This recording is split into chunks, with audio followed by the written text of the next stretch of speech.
YouTube channel Khimji કાચરિયાના માધ્યમ દ્વારા સત્સંગ સાંભળનારા સર્વ ભાવિક ભક્તજનોના હૃદયમાં બિરાજમાન પરમાત્માને મારા પ્રણામ। આજે આપણે શ્રીમદ્ ભગવદ્ ગીતાના પાઠમાં ત્રીજા અધ્યાયના 36મા શ્લોકનું વિસ્તારથી વર્ણન સાંભળીશું। હરિ ઓમ। અર્જુન બોલ્યા, હે વાર્ણેય, પછી આ મનુષ્ય ન ઈચ્છતો હોય ને પણ જબરજસ્તીથી જોડાયેલાની જેમ કોનાથી પ્રેરિત થઈને પાપનું આચરણ કરે છે? તો આ હતો 36મા શ્લોકનો અનુવાદ। હવે આપણે તેમનું વિસ્તારથી વર્ણન સાંભળીશું। યદુકુળમાં વૃષ્ણિ નામનો એક વંશ હતો। તે જ વૃષ્ણિ વંશમાં અવતાર લેવાથી ભગવાન શ્રી કૃષ્ણનું એક નામ વાર્ણેય છે। પૂર્વ શ્લોકમાં ભગવાને સ્વધર્મ પાલનની પ્રશંસા કરી છે।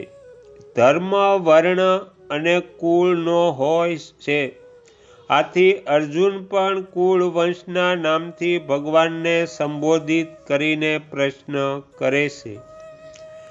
વિચારવાન પુરુષ પાપ નથી કરવા ઈચ્છતો, કેમ કે પાપનું પરિણામ દુઃખ હોય છે અને દુઃખને કોઈ પણ પ્રાણી નથી ઈચ્છતું। અહીં અનિચ્છન્ન પદનું તાત્પર્ય ભોગ અને સંગ્રહની ઈચ્છાનો ત્યાગ નહીં, પરંતુ પાપ કરવાની ઈચ્છાનો ત્યાગ છે। કારણ કે ભોગ અને સંગ્રહની ઈચ્છા જ સમસ્ત પાપોનું મૂળ છે, જે ન રહેતા પાપ થતા જ નથી। વિચારશીલ મનુષ્ય પાપ કરવાનું તો નથી ઈચ્છતો, પરંતુ હૈયામાં સાંસારિક ભોગ અને સંગ્રહની ઈચ્છા રહેવાથી તે કરવા યોગ્ય કર્તવ્ય કર્મ નથી કરી શકતો અને ન કરવા યોગ્ય પાપ કર્મ કરી બેસે છે। તાત્પર્ય એ છે કે પાપ પ્રવૃત્તિના ઉત્પન્ન થવાથી વિચારશીલ પુરુષને તે પાપને જાણતો હોઈને તેનાથી સર્વથા દૂર રહેવા ઈચ્છે છે, છતાં પણ તે એ પાપમાં એવી રીતે લાગી જાય છે કે જેવી રીતે કોઈ તેને જબરજસ્તીથી પાપમાં જોડી રહ્યું હોય। આથી એવું જણાય છે કે પાપમાં લગાડવા વાળું કોઈ બળવાન કારણ છે। પાપોમાં પ્રવૃત્તિનું મૂળ કારણ છે કામ, અર્થાત સાંસારિક સુખભોગ અને સંગ્રહની કામના। પરંતુ આ કારણ તરફ દ્રષ્ટિ ન રહેવાથી મનુષ્યને એવી ખબર નથી પડતી કે પાપ કરાવવા વાળો કોણ છે। એ એમ સમજે છે કે હું તો પાપને જાણતો હોય નિવૃત્ત થવા ઈચ્છું છું, પરંતુ મને કોઈ બળપૂર્વક પાપમાં પ્રવૃત્ત કરે છે। જેમ દુર્યોધને કહ્યું કે હું ધર્મને જાણું છું, પરંતુ તેમાં મારી પ્રવૃત્તિ નથી થતી, અને અધર્મને પણ જાણું છું, પરંતુ તેનાથી મારી નિવૃત્તિ નથી થતી। મારા હૃદયમાં રહેલો કોઈ દેવ છે જે મારી પાસે જેવું કરાવડાવે છે તેવું જ હું કરું છું।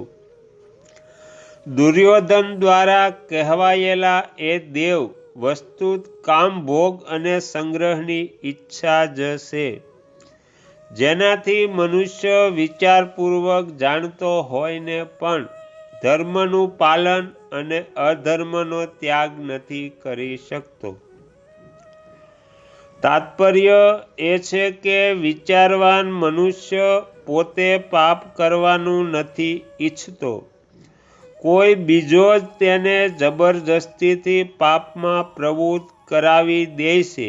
તે બીજો કોણ છે? આ અર્જુનનો પ્રશ્ન છે.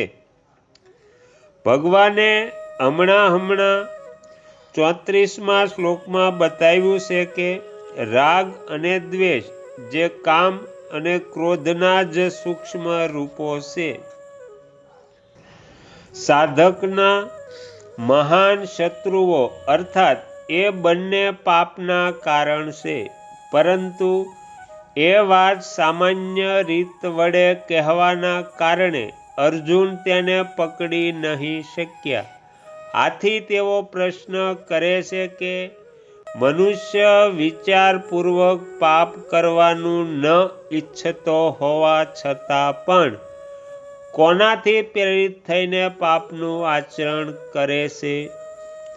અર્જુનના પ્રશ્નનો અભિપ્રાય આપે છે કે 31માંથી લઈને 35મા શ્લોક સુધી જોતા અશ્રદ્ધા, અસૂયા, દુષ્ટચિત્તતા, મૂઢતા, પ્રકૃતિ સ્વભાવની પરવશતા, રાગ, દ્વેષ, સ્વધર્મમાં અરુચિ, પરધર્મમાં રુચિ, આ પૈકી કયું કારણ છે જેને લીધે મનુષ્ય વિચારપૂર્વક ન ઈચ્છતો હોવા છતાં પણ પાપમાં પ્રવૃત્ત થાય છે? એના સિવાય ઈશ્વર, પ્રારબ્ધ, યુગ, પરિસ્થિતિ, કર્મ, કુસંગ, સમાજ, રીતિરિવાજ, સરકારી કાયદો વગેરેમાંથી પણ કયા કારણથી મનુષ્ય પાપમાં પ્રવૃત્ત થાય છે? તો અહીંયા શ્રીમદ ભગવદ્ ગીતાના 3જા અધ્યાયનું 36મા શ્લોકનું વિસ્તારથી વર્ણન સમાપ્ત થાય છે. તમે તમારો કિંમતી સમય આપી શ્રીમદ ભગવદ્ ગીતાનો આ પાઠ સાંભળ્યો એ બદલ હું આપ સૌનો ખૂબ ખૂબ આભાર વ્યક્ત કરું છું. અને તમને જો આ શ્રીમદ ભગવદ્ ગીતાનો પાઠ ગમ્યો હોય તો બીજા 5 લોકોને સંભળાવજો. શ્રી સદ્ગુરુ દેવની જય. આગળના વિડીયો જોવા માટે આ ચેનલને સબસ્ક્રાઈબ કરો અને જો આ વિડીયો પસંદ આવ્યો હોય તો લાઈક કરો.